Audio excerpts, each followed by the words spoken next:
Hello everyone, I am Debonair. You now know me as the host of this here channel known as Indie Year. It is the show where we get your games up and running as fast as we possibly can. In today's video, we're going to be showing you how to get an on-screen thumbstick using BuildBox. If you are new to the channel, I would like to thank you for stopping by.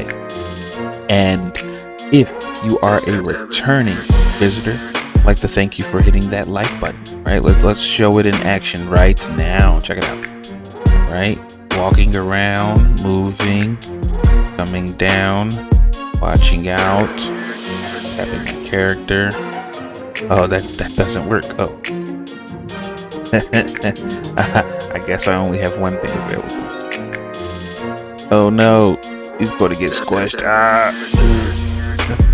All right, so anyway, getting that thumbstick to be available is quite simple, guys.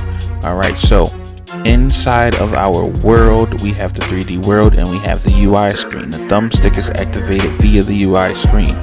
On our UI screen right here in this section is our thumbstick. As you can see, the thumbstick is sending an event name known as Joystick. You can name it something else, just make sure that it is the same everywhere you go.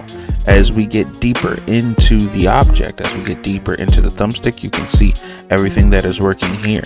This is the knob, this is the animation, or not the animation, but this is the texture.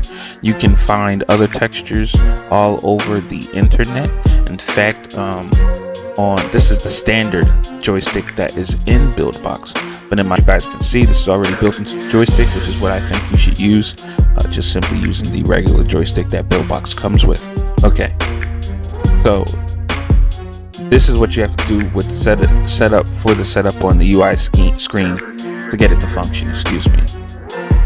In your actual world, you're going to go into the character that you want to, or the object that you want to be affected by the thumbstick. In this case, it is my regular Rock Lee, and you're going to want to create a receive node. This receive node is going to be looking out for or listening for the event sent from that custom node inside of the thumbstick. And remember, inside this custom node sent by the thumbstick is of course Joystick. So here the receive node is looking for Joystick. You are going to have to remove the event group. Okay, the event group is going to have some letters in here. Get rid of that. That is the only way that it's going to work. From there, you're going to want to connect that receive node, right? You're going to connect it to the move in direction. Now there is something called a joystick UI. It works almost exactly the same way, with the exception of a idle and move here. And so the way that the code is slightly different. When it is idle, we want it to play the idle animation. So let's make sure that's still working properly. Okay. And when it is moving, we want it to play the movement animation. So let's see how that goes. All right.